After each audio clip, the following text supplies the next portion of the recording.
All right, good morning, lifestyle builders. And today I want to jump in and just talk about something that's been bothering me a little bit lately. And it's really seeing people that have been online or in our network for a couple of years and they're not seeing success. So I look at, the network and people that we have, and we have some people in our network that have achieved amazing success. And then I look at and sometimes they do it in a very short amount of time. And then I look at other people in our network and they're not quite achieving the success they want. In fact, they might actually be 1 to maybe even 3 years into their business, and they're not much further than they were a year or 2 years before when we met them. And I'll tell you, it's very frustrating for me, but it's got to be so frustrating for the people that are in this situation. So I want to just talk today about some of the reasons that you may be struggling to achieve that success, and then some of the things you can do to get past it. So number one thing we find with people that don't have success is that they have a fear. They have a fear of something. And oftentimes we think this is a fear of failure. And I'll tell you, it could be a fear of failure, but more often than not, you've probably failed in life and you've probably gotten past it, right? So failure is going to happen. I mean, we fail every single day. Sometimes it's on a small thing, like, forgetting to pack our daughter's lunch. Sometimes it's on a big thing, like when we actually got fined for illegal gambling at our wine and liquor store because we forgot to put the words "no purchase necessary." So either way, failure is going to happen. So it's not thinking about, hopefully it doesn't fail. As an entrepreneur, what I want you guys to think about is you actually want failure to happen, but you want to force it to happen. And you want to force it to happen on a small scale so that it's happening without having a lot of impact. And then you can change and adjust going forward so the failure doesn't happen on a big scale. So this is something I've seen time and time again where we don't let small failures happen. And as a result, they end up compounding and they become big failures. Now, on the flip side, your fear might not be of failure, but it might be of success. And this is something that a lot of people run into is they don't know what success looks like, or they don't know what's going to change in their life if this thing actually works. So what we find with a lot with these people is they actually self-sabotage.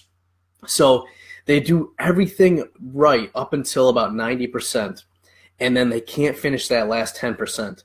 And they might call themselves procrastinators. They might get, frustrated because they're like, oh, why do I always procrastinate on things? And that's a good question to ask. Why are you procrastinating? Oftentimes it's linked to one of these things. Now, another reason that people tell us that they're not successful is because they don't have any ideas, or they have too many ideas and they're not sure which one to pick. So this could be valid too, but that's not an excuse for not being successful. That's just a hurdle that you're going to face along the way, right? So one of the things that we take our clients through, if they don't have any ideas, is we run them through and ask them a series of questions. What do people come and ask you for advice on? What career are you in, and what are things that frustrate you with that career, with that job that you think could be better? What industry are you in, and what are things that maybe vendors come and ask you for, right? So there's ideas all around. We actually have a training course that we put out all around how to generate ideas and then how to work through them. So realize that not having an idea is not really a reason not to be successful. It's just something you've got to deal with along the way.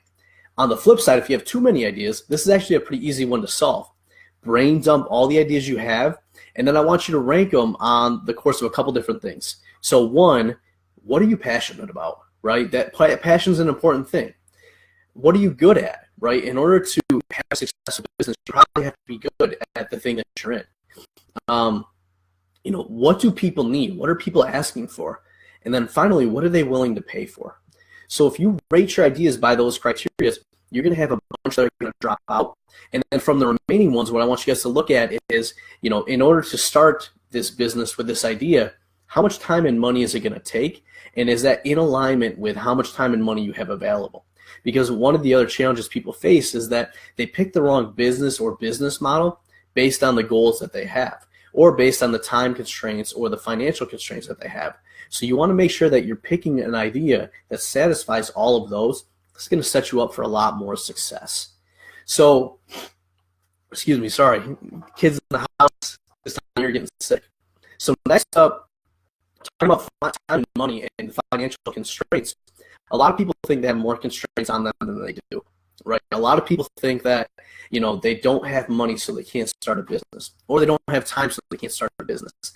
One of the things we often find when we work with clients is when you really take a look at your budget and how money comes in and how money goes out, you probably have money to start a business. You're just putting it in different buckets today.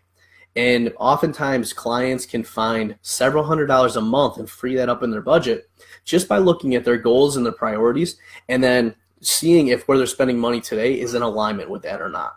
So far too often, people are spending money on things that aren't important to them long term, but they satisfy a need now. So they're eating out. So they're paying a lot of money for cable or for TV shows.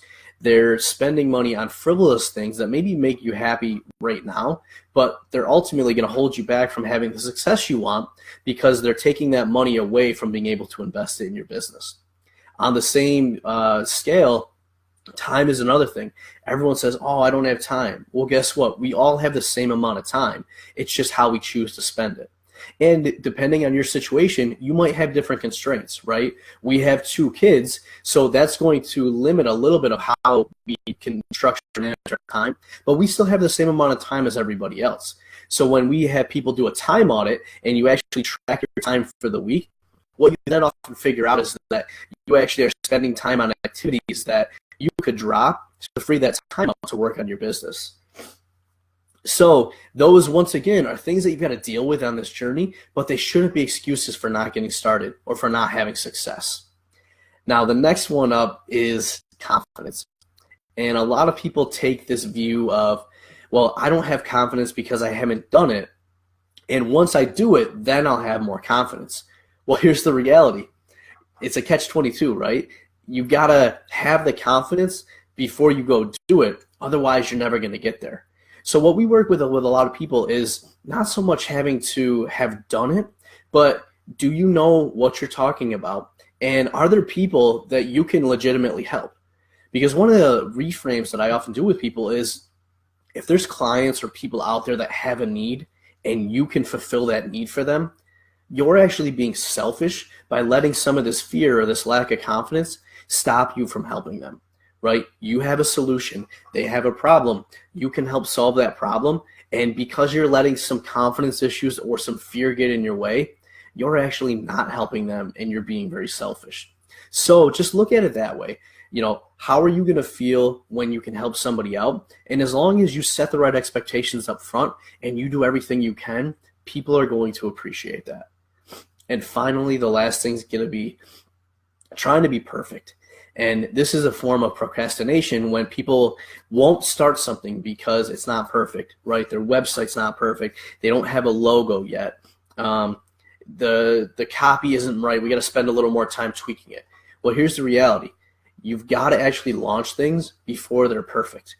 And what far too many people do when building a business, when building a product, is they want that product to be perfect from the start. And they try to create that perfect product to launch it, and a couple things happen. It took way too long. It took way too much money. They're really kind of overwhelmed and not as passionate anymore because they put so much work into it. And then when people see it, it doesn't exactly hit the mark. So what you actually want to do is you want to focus on what's called a minimum viable product. So when you go to launch something, be it a business, be it a product, be it a service, you want to have a lightweight version of that and talk about what it's going to be and sell people on that vision. Give them the least amount that makes it valuable for them, and then ask for feedback. They're going to tell you what else that business or that service or that product needs, and then you're going to be able to go and add to it. So instead of trying to make everything perfect and having it complete at the beginning, try to make the least amount of possible that can give value to somebody, and then ask for feedback and use the feedback from your actual customers to build success, right? So I just want to share with you guys, if you're not having the success that you want, if you've been in business for 1 year, 2 years, and you're not achieving, the financial results you want, you're not impacting the people you want, realize that it comes back to you and you have the power to control that. You have the power to be successful and make a change, right? But just realize there's things getting in the way, and what you're probably doing is repeating the same stuff over and over again or trying different things, thinking that it's going to work, but you're not being intentional about it. And the biggest thing I'll tell you guys is once you get intentional and once you start addressing some of these myths that I went through today of why you're not successful, and you start realizing that your business doesn't need to be perfect, start realizing that you have maybe some fear and work with someone to get past that fear, right? Realize that you actually have more time and money available than you realize, and you can invest that in. And once you do that, I guarantee you that you're going to start seeing more traction and more success than you've had in the past. And this is actually the whole reason that we launched Lifestyle Builders, is to help you guys with that, to give you the strategy, to help you understand how your business should look, to help you with the implementation of it, and to be there as a support and guidance if you're running into those issues and you're not facing that traction. So Lifestyle Builders is open all week. We're going to actually shut it down next Monday so that we can focus on the initial members that we've got in there and helping them have success. So if this is sounding like something that you need, something that you want, definitely check us out. Go to tomandariana.com/join, and we'll actually leave a link in the comments below. You guys can check that out. We'd love to have you as part of the Lifestyle Builders, and we'd love to help you guys achieve success.